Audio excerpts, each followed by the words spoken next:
Welcome people back to the LCD podcast, and we're glad that you are here. My name is Jackie. My name is Jaja. I'm so happy today because wow Jaja. Why are you so happy today? I'm so happy because you have a guest on the pod.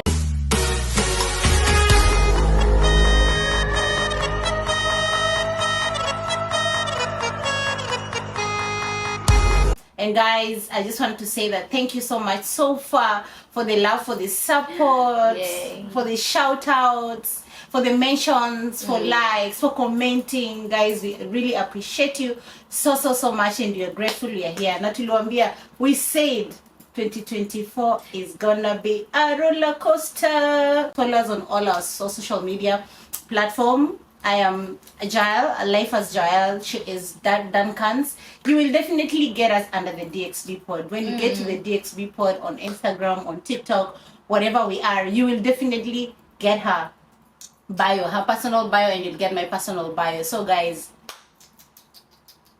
stay tuned. Stay tuned. Let's go and invite DJ Riqq. We have international DJ seated next to us, and we are so happy. We are so happy.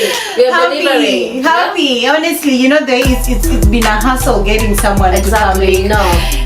Riqq Kwanza, we just start from there. Like, he has postponed this for like this meeting was supposed to happen at the beginning of the year, right? But anyway, he's here. But he's here. He's here. Thank you so much. That's what matters. That is what matters. So okay, what Kwanza nianza na apologies is true. I've cancelled twice. Lakini ni ile unaamka una realize we just said there's a problem with working like night shifts sometimes, like chelewa. Tuna agree 12 naamka 2. I'm like, sasa nimwambie nini? Na ndio nimeamka 2. Anyway, my name is Riqq. Riqq. DJ Riqq from Kenya. Nyeri. Watu wa Nyeri. Representing international. Nyeri. Nyeri is 25 what? 25? Where? The codes. Code what? The code is 254. Kenya is 254, lakini I think Nyeri but we have the codes in Kenya. Yeah, 00100. I'm in Nairobi. I don't know. 00100 in Nairobi. Okay, let's just sort it. Let's leave it there. So from Nyeri, but your full name is? My name is Eric Kagunda. Kagunda ni jina ya baba. Nice, Eric. Nice to have you on the show. Feel at home. Feel welcome. It's your day to tell us your story here in the UAE, how you got here, how you started, where you have your journey literally, you know. Okay. Yeah. First and foremost, you guys are doing amazing. I like the setup. I like what you guys are going on. Thank you. I can see a big. Thank you. Natakuwa na episode nyingine tukishafika huko mbele. Tuanze kuongea, mnakumbuka penye tulitoka episode 1. Yeah. So anyway, my name is Eric, as I said, from Nyeri. I grew here. I think I came to Nairobi when I was going to campus, so that's around 2010 hapo. Yeah. Tumiaka pia tumesonga tu 2024. Yeah, 2024. Wewe hata hizo zile usemangi. It's the journey, right? It's the journey, so it's also a reflection for me as well. So yeah, 2011 I joined Campo. That was when I started discovering other communities, other things to do, music. Kufanya modeling pictures pale kidogo. So for me it was more of exposure, like more exploring, like nini, what's happening here and there. Yeah. But I knew I loved music from from high school. Vile sasa ukienda nyumbani useme DJ, unaambia mzazi DJ anakuangalia anasema are you serious? Kila kitu loki, you know what you want, but hakuna mtu anajua. So so me, I knew I loved music. I knew about DJing, but I guess nilikuwa shy kidogo. Kusimama mbele ya watu was not my biggest, flex. So when I came to Campo, ndio nikaona kuna opportunity, there are so many DJs hapa. Nikaanza kumix pale kwa house party, watu wawili watatu. So I think from there nikaanza kumix mingi. Then I think I did a competition, a DJ competition, Campo. Sikushinda, but watu wakanijua. From there, this guy is kind of cool, nini, okay. So kidogo nikaanza kufanya the shows za the school now, like the whole campus. So, yeah. Wow. Interesting. So that was your journey in Kenya. So what made you decide now? Wacha nifunge virago, wacha mimi nishike njia ya kwenda UAE. Zote, I step into this Arabic territory and then start my life here. What inspired you? What made you just leave the country and Kenya, our country Kenya, and you're like, I have to go to the UAE and I have to start my life and I have to do something. So tell us your journey. How has it been? Why did you start? Okay.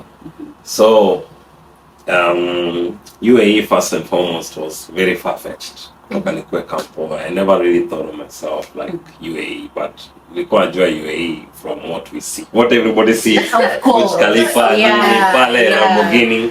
So exactly. for me, it looked like it's very, not yet. Yeah, not so, yet. When I finished Campo, nikaingia Safaricom, but merchandise wale watu wa pale mbele na simu. So I was like in the Apple section. Then kidogo contract tokaisha, I joined another Apple company. It was Salute. You have issues mentioning names. Maybe watawalipisha. Before I realized it would be very it will be very so, we will afford. Yeah, you can unpaid a lot of legal suits. So and I joined the company. I worked there for 3 years. I loved it. Like I'm more kind of tech. So nilikuwa napenda, nika grow so fast. I love Apple. I love the software. I love like strategy yao ya innovation and nini. But after going through 3 different shops, nikaona like there is like no other level for me to like go up. So nikaanza ku aspire the next biggest. Okay, I was looking at America, like Europe, but complications are visa and nini. So I thought Dubai was the easiest place for me to come to join the mainframe Apple. So I was like, I felt ready to join Apple, the mainframe. So I was like, how about it takes, let me come. But I was not really coming as a DJ, so I was just coming to expand my Apple kind of ventures. So when Nilikam, I came, I guess, at the wrong period because Nilikam October, ama September. No, I came, nikikam kutafuta job ilikuwa June, ama July, because I remember it was the peak of summer. So I'm like, and then niliambia place ni desert, lakini kumbe is like real like heat, it's real shit. I never experienced like summer ama heat. Me nilikuwa juu ya Mombasa, so I was like, if I could take the Mombasa heat. So it's nothing. When I came here, I stepped out of the airplane. I was like, I can't breathe. Maybe it suffocates. Inakuhiting and you cannot breathe. Like your heat hits like your heat wave inakuhit kwa zile za okay, this is what maybe it's too soon to maybe the airport. It's too soon to judge. Wanasema let me not judge that it's soon. At least Russia nikae kwanza ni man, from there nikaingia nikaanza kutafuta job. Chomeka najua. Sikupata Apple. I found a job in Atlantis kama waiter. And this was literally at the last like 4 days. To your visa expired. It's like a thing here in Dubai. Like unapata kazi like pale last 1 week kabla visa ishi hapo. Ni kama wanakonga wameambiana huyu visa yake iko karibu kuisha. Sasa alafu tena I think one thing I'll add on that, it's cause now you don't want to go back and the visa is expiring, so you eventually have to, kama houses zako zilikuwa so high, you have to turn them. You have now to take something, whatever comes, whatever you're being offered, utachukua kusema wacha nichukue nikijipanga.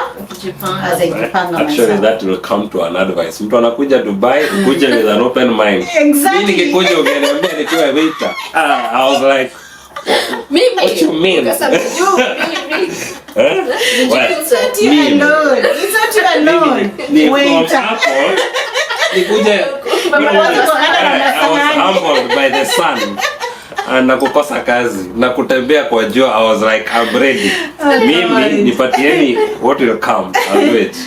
So mkuje mkijua what's up. Yeah, mkuje mkijua what's up. And unfortunately is that you came in summer. Yeah, so like I didn't do my research, I guess. Yeah. Which was a good thing, because I mean, if I went through that, that's like the worst you could like go through. Like I was just ready for better. Yeah.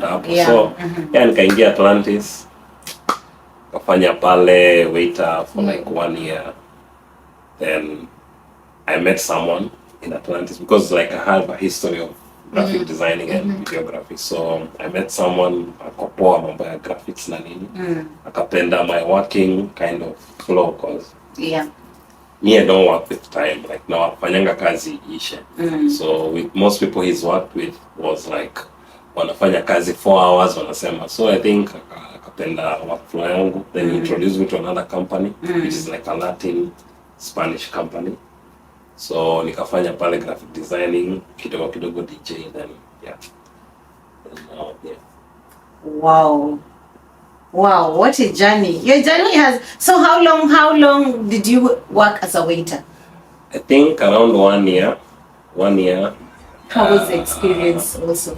I thought summer was bad, but now being a waiter is worse on another aspect. I know, like not as being a waiter, but as being nikitu nilifanya in the service. Nikitu nilifanya yenye I think it was mostly the people I was working with, like, or who made my life a little bit difficult. Not the job itself, not the job.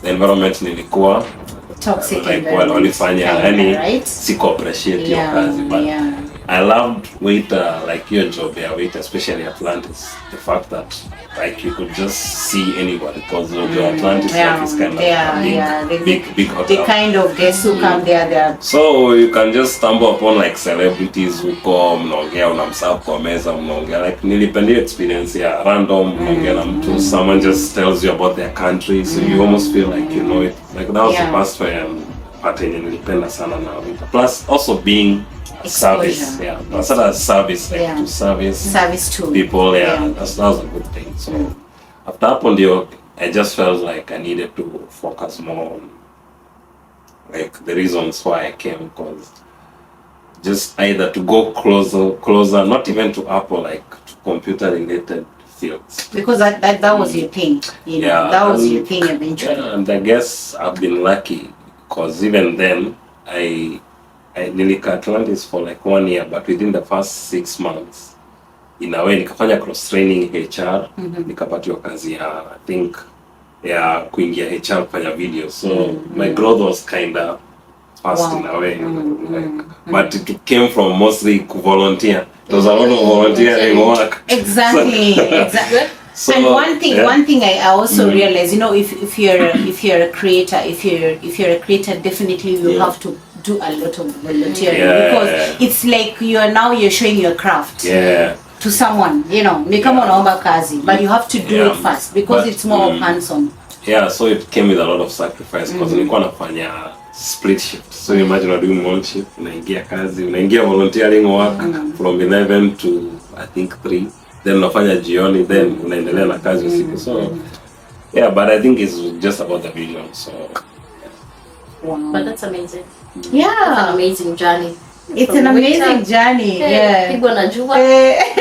Hapo sana hapo kwa jua. That was where the journey was. That is where the journey. Everyone has a story. Everyone who comes to the UAE, country, in one way or another, I think when you get here, it has to humble you. First of all, even if it's not the job, even if it's not the toxic environment, you get a job. It's just the heat. The heat is the summer heat, and you don't have a job, and you have to get out and look for a job. And the culture shock. And exactly. So like unakuja ndio una realize kuna Pakistanis, or sijui kuna Filipinos. Watu wenye hujawahi sikia, you've never had. Like you walk into a room already kuna hiyo skepticism. kuna watu already yani tu haja kupenda. Like for me I was not used to that. I was just used to like being nice to around people. So unaongea na mtu anakuignore. Maybe you can almost feel that, you know, resentment from people. So I think it was a really whole like eye opener. Nah, I mean, really, I think it was good because I think it prepares you for like the next step for your life. So. Exactly. And the fact that, you know, when you get here, it's you're dealing with different people from different nationalities, different cultures, actually even the language barrier, you know, everything combined, you know, it just gives you the shock. It's a whole culture shock. So it's a shock. One thing I can add is hiyo kizungu nakuja nayo ya Kenya. You have to make sure like if your English is on like 60%, it has to come down to 20 or 10% for you to communicate in Dubai. For real. That is a fact check. Is you calling that is a fact check. If you're coming here with your English sijui ya nini, utajiongelea. Like you have to break your English to like nursery huko chini. When you're speaking to Indians huko na Pakistanis. At least you've gotten someone who has told you guys the truth. It's just the truth. Because at the end of the day you'll find that you umepata hiyo kazi, right? Uko kwa maybe in the hospitality industry. In the hospitality industry you have managers, you have supervisors. Who is supervisor ni Moinde. Definitely they don't know English or someone from somewhere. He has a bigger position as a manager, yes, but they don't know how to speak English. But they're very good at what they do, you know. Because it's the experience. The experience. They don't look at how they are the background exactly. It's like unapata alianza kama they started down there, washer, even in the cleaners, whatever. Stewards. You know, they've climbed the ladder and they have the experience, but they don't know how to communicate because language is language. If you don't know, you don't know. You know. So at the end of the day, this person you've gotten here, you know your English, you have your papers, you've gone to school, but not everyone else. Not everyone else. They don't care about your school and those papers. They don't care. We have to listen to me, we have to communicate. Yes, we have to communicate and we have to make sure that this work has to be done. So you have to work as a team. And you have to speak the language. Yes. That is where now the challenge. You have to speak the language. Usipoongea lugha yao, then you'll be on your own. Actually, the only people speaking to like in proper English are the guests. Guess and maybe like your fellow Kenyans, some watu wengine wametoka like these other countries. So that's one challenge when you get here. Just know that you have that language barrier, guys. And number 2, I keep telling you guys, like when you get here in the UAE, when you come to work, definitely you'll stoop low. Itabidi tu yani ile vile unajifanya vile unajua kujua yako utahavu kuitoa, which is the truth. Here they hawatambui kitu kama hiyo, right Riqq? Hawatambui. It's your experience and what you do and the experience here, not the experience back in Kenya or back in Uganda, or it doesn't count. It's just like but one thing for sure I will tell you is you guys, when you put your mind to what you're doing, like what Riqq is telling us, you put your mind and you have a vision and you have a goal, you will definitely get there. For sure, you'll definitely get there. The challenges are there. You never pass through them. If you don't pass through them, you're something else. Maybe you're one of the luckiest. I think there's nothing like pass. You will have these challenges are just there. I also think the thing like Neza and Biana, from my experience and looking at other people, like you have to be very open-minded. We're ready to take risks. Because nime realize most of the people when you make maybe 15, 20 years, maybe in the same jobs, is because they've been afraid to like take the risk of maybe if I pursue my business ama maybe quit job nianze job ingine ama unapata watu wanaogopa because maybe of visa, maybe mtu anaona niki cancel maybe visa yangu nini because I met so many people when you make huko like for so long. Basically my advice is when you come to Dubai, usikue comfortable sana, like come, maybe you find yourself maybe because kila mtu anakujanga akisema me I came nikijua nakaa 2 years nirudi. Which is like the story of everyone. Is the story of everyone, and 2 years is when you are settling in now. 2 years Actually, that is wanna you're figure settled. You're out what's happening. Unajua seasons, but they're still struggling. Yeah. So just have like a clear purpose and don't. So yeah, just be a bit visionary and clear and your visions and yeah, go for it. Usiogope. Usiogope. Yeah. Like me, sisi advice mtu akue kama mimi because me I've been resigning from jobs like after like 6-8 months. I think me and you are in the same category. Because like I think in my employment history is 3 years na nimekuwa na 3 jobs in 3 years. 3 jobs in 3 years, so 1 year kona. Yeah, or even less because in Atlantis nilikaa 1 year and 4 months, so kumaanisha kuna job sikukaa. Kuna job kumaliza. And right now niko freelance, but anyway, kila mtu just follow your heart. If that job you're doing gives you fulfillment, if you're happy, you can spend even 20 years. You can, yeah, exactly. Yeah, but that's the thing. Make sure that's what you really want. Yeah. And that's what you enjoy doing. Exactly. Don't be in a job in your car, or happy, maybe for like 5 years. Okay, you can start 3-4 years, maybe trying to manage. Yeah, then as you decide. Yeah. Anyway. In short, you follow your dreams, follow your heart, do something that is fulfilling to you. You know, don't just stuck in a job that sucks your energy, sucks you out. You're frustrated because of the money. Sometimes money is not everything; it's peace of mind. So if you know that your job is giving you a peace of mind, if you know it's working for you, if you know you are happy. Because we are different. Not everyone wants to be a freelancer. Not everyone wants to have a business. Some people are okay being in employment. Some people are very, very much okay. But find an environment where you know it's working for you. You are happy. You know. And then I think that's life, you know. That's life for everyone for now. So anyways, so after that, then sasa ukaingia DJing, like a DJ into where you DJing, clubs, homes, where? Private events, corporate events, club. Okay, small clubs.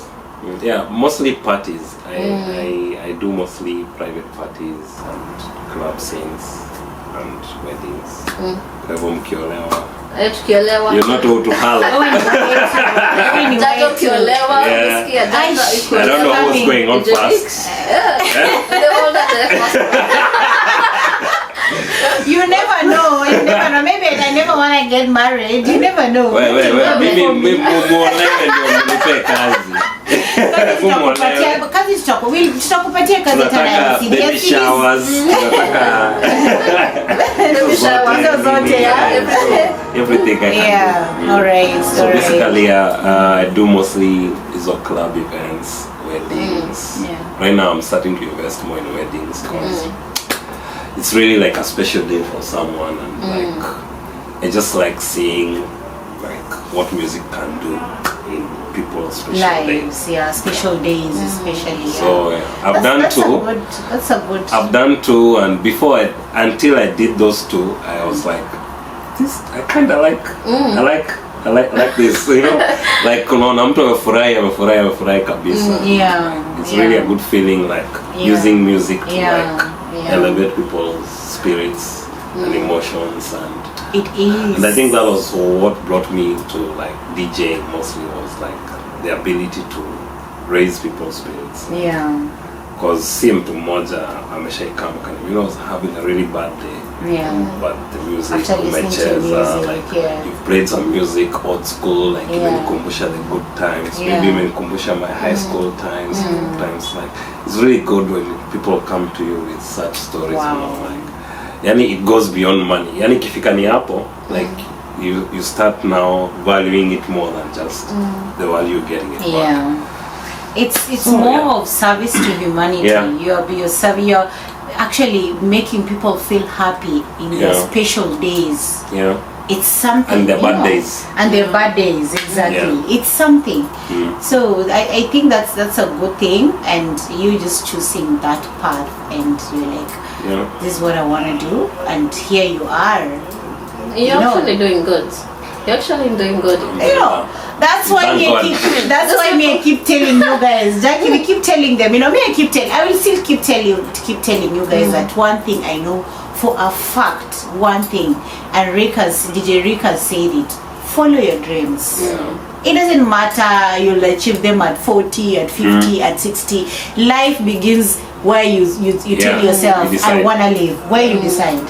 When you decide you want to live at 20, you will live. When you decide you want to live at 40, you will live. But never stop chasing your dreams. If you know that you love doing something, and you know that because when I stop and think and pause, I know God gave us talents, all of us. That is true.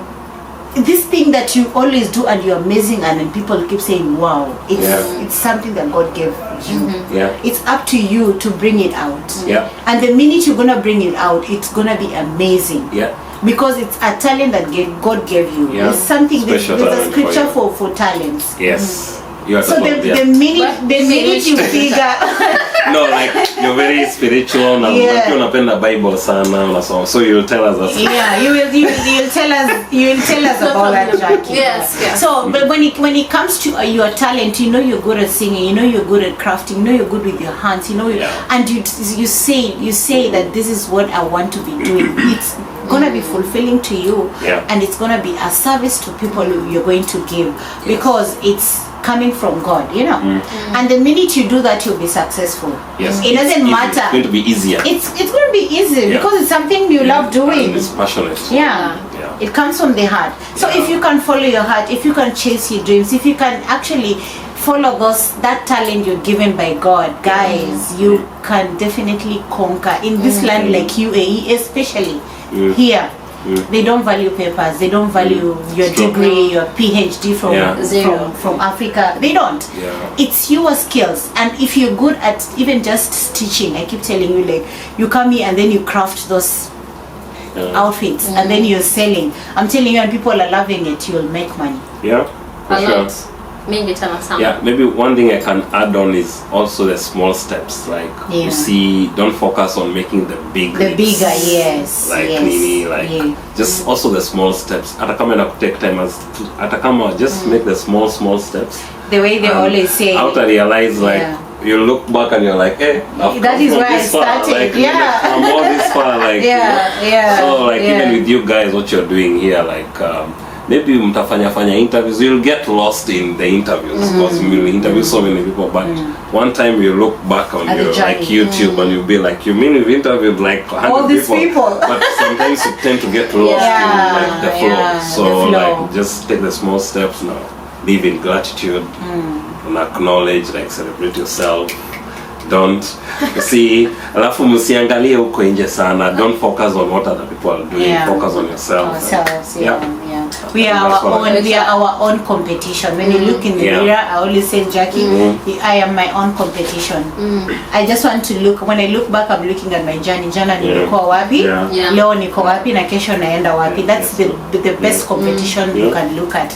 Not who is doing what and what. Everybody has their journey. Everybody has their own journey, and there's enough for all of us to succeed. I wish everyone all the success. And before we continue, we're gonna take a break, and when you come back, we'll continue on another part. But before, guys, if you are watching us the first time, Jackie, tell us. Please click on the subscription button, subscribe. Follow DJ Riqq as the name DJ Riqq in the Instagram. Follow Life as Joy Instagram, and it's me, Jackie Duncans, in the Instagram. We'll be right back. We will be right back. I'm so happy because you have a guest on the pod, a special international guest on the pod. It's gonna be what? Lit. It's gonna be lit. Guys, we are back again, and I just want to say thank you guys for watching us. Thank you for subscribing. Thank you for liking. And we have DJ Riqq on the pod today. You've heard what he's talked about, being positive, following your dreams, having your vision and chasing your dream, and just while at it, go for the things you love doing, you know. Yeah, so we would love to hear him on the last part. We are almost winding up. Yeah, just to give you the word of encouragement. Definitely, Riqq, I'm sure we're gonna have you again and again and again on this pod. You know. Yeah. So like, just encourage people and tell them you know, about this journey, and if you wanna you wanna venture into being a DJ, I'm sure that so many people who are gonna watch you through LCD, and they want to hear your story, like your advice, you know, if they're aspiring to be young DJs and all that. Yeah. What can you tell them? For those people who are ready for Dubai, and those who want to come to become DJs here, I think you have just to work on your identity, like who you are and what you want to put out there. Because the DJ market is like every other single market. Like, it's very competitive. Like, you'd come in here and think there are so many DJs, but when you actually land, or with any opportunity, like, there's always like some level of like competition and like so you have to work on your identity or something that sets you apart from what everybody else is doing. So I think that would be like my major advice. Because music is music, anybody can play music, but what makes this person's music different from that person's music? Yeah. And they're all accessing the same pool of music, so it's just more of like the identity. Like me, when I came in, I just had a vision of just touring there, dealing with a market that, this is going to sound bad, but it's okay. It's going to sound bad, but it's just the vision I had. Like when I came into the market, like Dubai market, I was just looking at my fellow Kenyan, you know, group, and I just decided to take a different route. Yeah, so like not specializing in Kenyan music, not specializing in like, just not that I don't want to promote Kenyan music, but I almost felt like for you to be like Kenyan DJ by default, in a way, you had to like do technically Kenyan music, which is nothing wrong with that. But I also felt like I did it when I was in Kenya. So you just want to be different. Yeah, I was just like, okay, I'm now in a different country. This is my opportunity for me to do and learn something different. Yeah. So I just came and ventured into like the other music from maybe the rest of the world, and I can say it was a risk. It was not easy because first and foremost you are going into uncharted territories. Then like the international community, they have their own people. So they are like, you want to play UK, whatever, but you're not from UK. So, like, how already we are facing a stigma. Sasa watu wakazieleza, how are we gonna, who are you? How can we count on you, like, we don't know playing this music now? Wewe umetoka Kenya, like, why don't you just and they still have their own DJs, you know, on the ground. Especially now it's easier because if you're from the UK, then it's easier to say, okay, I'm going to play this kind of music. Alafu kuna ka stereotype ka DJs need to be from Russia, from the UK. You need to be white. Yeah, you need to be white, skinned. Yeah, they're selling. Yeah, the market is for them, and it's been for them for a while. But we are here to change the narrative. We are changing the narrative. We are here to change it. We are changing. That's the mission. Yeah, we are changing the narrative. It's not so many. It's so many places I've gone, and the guys are insisting on, where are you from? Like, but then for you it is very hard for somebody to notice maybe if you're Kenyan or not Kenyan, because your color is still so favoring you. Be acceptable. But the thing in Dubai is only two races. Honestly, it's just like you're either black or white.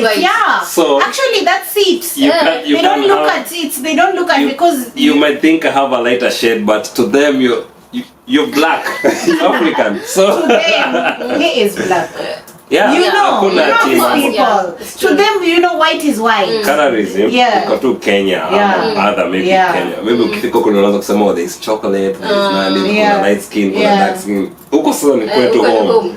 But when you come here, it is either black or white. It's either black unless or white. Unless of course when you pointy or something, then maybe you can confusion up. People are trying to like put you where you. But yeah, but it's true. But yeah, that's what I'm saying. Like now trying to play in this other kind of music, like you really have to like prove yourself more than you would when you're like playing for a Kenyan. But I would say it was not easy, but nothing ever is very easy. Kama ni mzuri, sema kitu kizuri kitokangi pazuri. And I'd also add to that. I would also add to that. Like there's this quote. This lady who died the other day. From South Africa, Zara. Zara kept saying, you know, they can try to shut you down, but they cannot shut what you love doing. Yeah. They cannot. No one can shut what you love. No one can shut your talent. Yes. Your talent is your talent. Yeah. It's either you are doing it or no one is doing it. Yeah. Of course. Yeah. So that's the thing. And the minute you realize that, you will go out there and you will shine. Yes, definitely. On your own, because that's you. No one can do it better than you. Yeah. So yeah, so that's the thing. Yeah, it's been crazy. Like, but the good thing is right now, thanks to God, like I'm starting to see the fruits of that direction I took. You know, like right now, I've had the privilege of like now visiting like 4 countries. Wow, amazing! But that is like it felt like I waited. That was not the objective. These are just things that come. Like you're just following your journey, then something comes again, and you're like, amazing. Okay, let's do it. So yeah, like you meet people like what you're doing, people bring you in projects, and basically for me it's just like installing the confidence. Like when you're working with people need to feel they're confident to trust you. To trust you. Like if you want to go to an Asian territory, like they need to feel okay, this person is African, but we are confident that she's going to deliver. He's going to deliver. Yes. We are dealing with a mixed crowd, French, China, we are confident that this person, like right now, like it took me a while, but right now I feel like I'm ready to handle a mixed like crowd. Yeah, but I would say you have to put in anything. You have to put in the work. You have to. Yeah, you have to put in the work. Yeah, you have to like really you have to have the vision. Yeah. And you just need to know what you want, and now figure out. Along the way.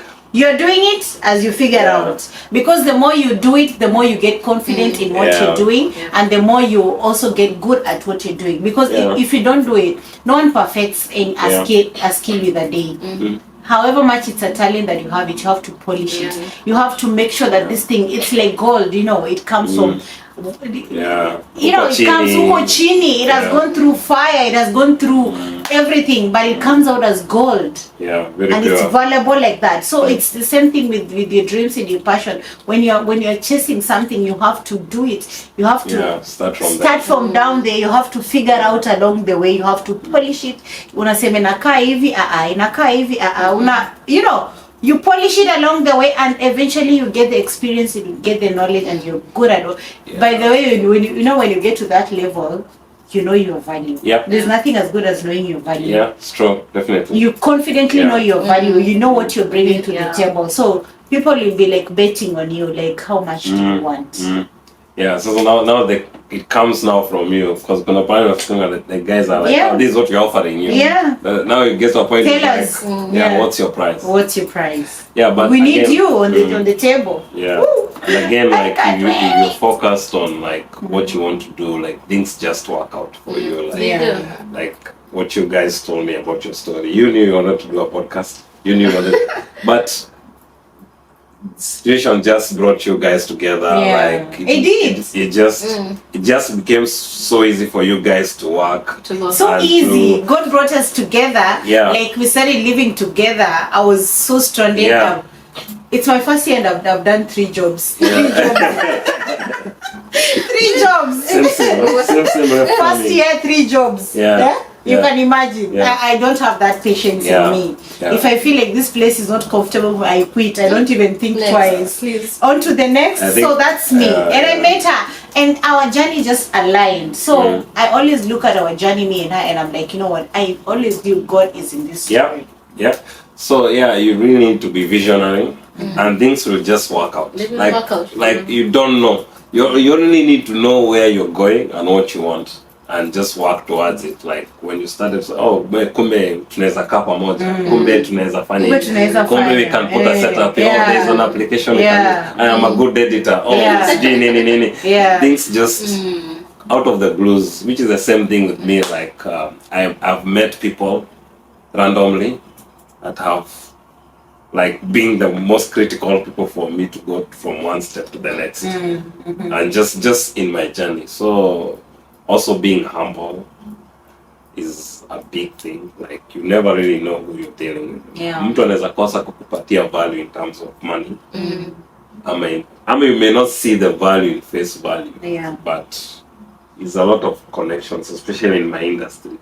There's who wanajua nani, what is your word out there, ako poa ama yuko poa. And in fact, let me tell you, when it comes to business, word of mouth is it's very powerful. Who do you know? How do you know? You went and did a gig at someone's party. That's how you get the connection. Those people are the one who are going to give you the next connection and the next job. An attitude, because unaweza enda at a place ufanye gig vizuri, but people didn't like your attitude. The vibe, People didn't like maybe how you carried yourself, or maybe ulikuwa unajifeel, or maybe mtu alikuja kuongelesha, like this a whole is what you're putting out there and who you are as an individual. So you have to they have to be in sync. You also like with you guys, work with people, but don't depend on people. That's my advice. That is a word. True. Work with people. We have always as much as possible. Try and stretch your arms, olive branch, let's partner, let's work. But let that not be the reason why you're doing why we're doing it. Exactly. Because like from my experience, like guys have dropped out of me last minute. Like you thought you had people, kumbe uko peke yako. And that's why I will say it again. When you're on this journey of creating something, don't look at the numbers, don't look at the support, don't look at anything. Focus on your journey. Just focus on what you want. Focus. Jua lazima, we have to show up, Jackie, and we have to we have to create. We have to create. You have to create. You know, YouTube is waiting for us. We have to post a video. So for us, we are focusing on our journey, and it's good when you focus on the rest of the things will definitely come in. They'll show up, and don't be in a rush also to beat time. You cannot beat time. At God's given time, everything will unfold. So when you put in the work, when you put in the effort, you focus on every single day you're showing up to your project, everything else will just unfold. Me, I believe that there's no way you've put in the energy, the time, you left what you've left to just come and be on the pod, and it doesn't work. It will definitely work. It will. Yeah, it will definitely work. The karma pia. Yeah, you want to say something? We wanted to say something. House of Melalins. If you're here, you're watching. The House of Melalins. We have a House of Melalins. It's about the ladies all over UAE. African ladies. African ladies. So they do parties and everything. So we have your DJ for you. So if you have anything, he's here. He's affordable. Just reach to us or reach to him if you feel like. Either or. And we are not closing the doors, so you can just get to him and talk to him. He's so friendly and just he's make here. It happen. make it happen. Don't do gigs without DJ Riqq. He's the best person to have. Sure. Yeah. And you're the best people to work with. Exactly. Exactly. Then again, what would I say also? Maybe we should also tell our parents or those people who are bringing up their children right now. Don't close the doors of your children when they say they want to be a DJ, or just support them. You don't know where they're going to be, the kids, where they're going to reach. DJ is now something big. Just support them. Let's support the children. It's a career. It's a career. It's a serious job. It's a serious job. With serious money. We are all looking for money at the end of the day for food, to just have a good life, you know. So support your kids if you know that. But the good thing is I'm loving our government right now. Like right now it's more on the creative side, supporting that part, because that's where the generation is headed at the end of the day. Our generation right now, the Gen Z right now, they are more into creative because that's what the universe is dictating. If you cannot nurture a child to be more creative and to go to for what they're doing, then you're not preparing them for the future, because the future is creative. And they'll be frustrated. Like, because maybe the child will realize so late they were doing the wrong thing. Whole time wasting they want them to go through that channel that you parents went through, your primary, high school, college, Maliza, university, PhD, masters, all that. Sometimes all those things is just like right now, digital jobs are making so much money. At a podcast, the guys are just waking up. Unalala kesho, tomorrow you wake up rich. Other people in other countries have watched whatever. So like online jobs, like the world is changing so fast. It's changing. It also depends on how fast you're changing with the world. And you also have to adapt. Catching up. And catch up. Especially us, the older generation. You know, us, we can call ourselves the older generation because we're being swiped off right now. You just have, when you're rising. Are you chasing yourself out? I'm not chasing myself, because I know I'm a young parent. And me, you know how I raise my son. My son is one person who's so lucky because I support him. Whatever he wants to do, Baba, do it. Like I don't. I understand the current trends. I understand the trend. So definitely. He's just lucky to have me, honestly, because I will let him do what he wants to do. The other day he was telling me he wants to do robotics, and I googled about robotics. Robotics is about the creation of robots and how they function and how they do that. And I'm like, wow, this is a thing. Robots are the thing of the future. And I'm like, why can't, even if it's gonna cost me a dime, let him do it. And I was explaining it to the father, and the dad was like, I think it's a thing.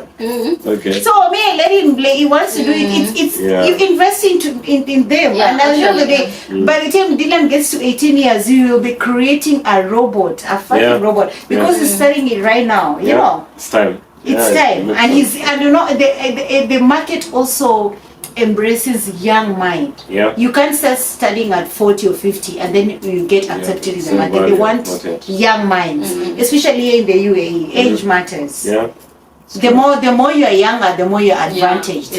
The more you are older, the more they shade you out. Or it depends on the value you're giving.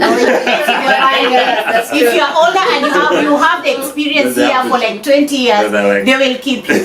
But you are coming in and you are older and you don't have that experience, my friend, it will not favor you. They will look for the young mind, because they know them. Their mind is still fresh, you know. So it's just embrace the generational change. We are moving. It's a journey. So let the kids have whatever they want to have. You know. So, and I'm glad that you're discussing this, because our kids are just gonna be.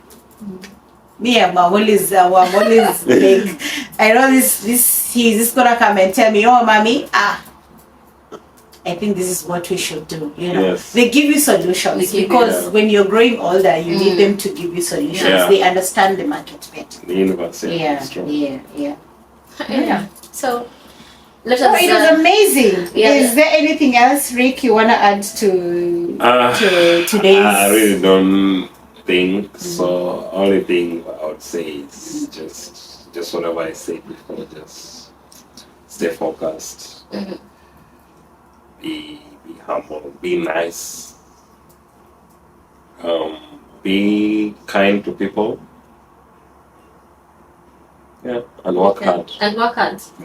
and work smart. Work smart. No working hard. No one is working hard. Smart. Let's just work smart. Yeah. Calculate. Yeah.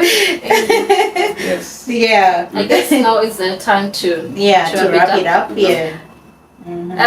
Before we cut it off, so DJ Riqq, maybe some people are there watching and they want to know your social handle. Okay, the social handle they will know. Yeah. You're in market or you're out of market? Uko kwa soko ama uko kwa soko? Sai soko nena nimetoka. Unatoka? I can see my exit. Naona mlango. Wow, amazing. Nimetoka kwa soko. So congratulations. Yes. Congratulations. Congratulations. Yes, we are waiting for the wedding also. We are waiting for that wedding. Yeah, we're waiting for it. Me, I'm working for you guys. We'll definitely be there. Because I know you guys. You guys seem ready. Don't wait. Munakaa,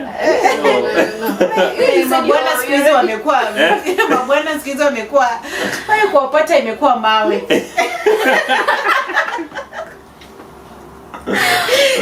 Anyway. It's so easy. He has said it, so yeah. People, DJ Riqq is out of the market. Yeah, don't even start asking us, what about that guy? Yeah, the handsome guy. We saw you. The DJ. We saw you that the YouTube is not available. Not available. No, we can talk business. Yeah, please. But he's available for business. We can talk inspiration. Yeah. Inspire one another. Yeah. Sure. There's so many things to do. Yeah. So anyway, thank you for coming. Thank you for being here. Thank you so much.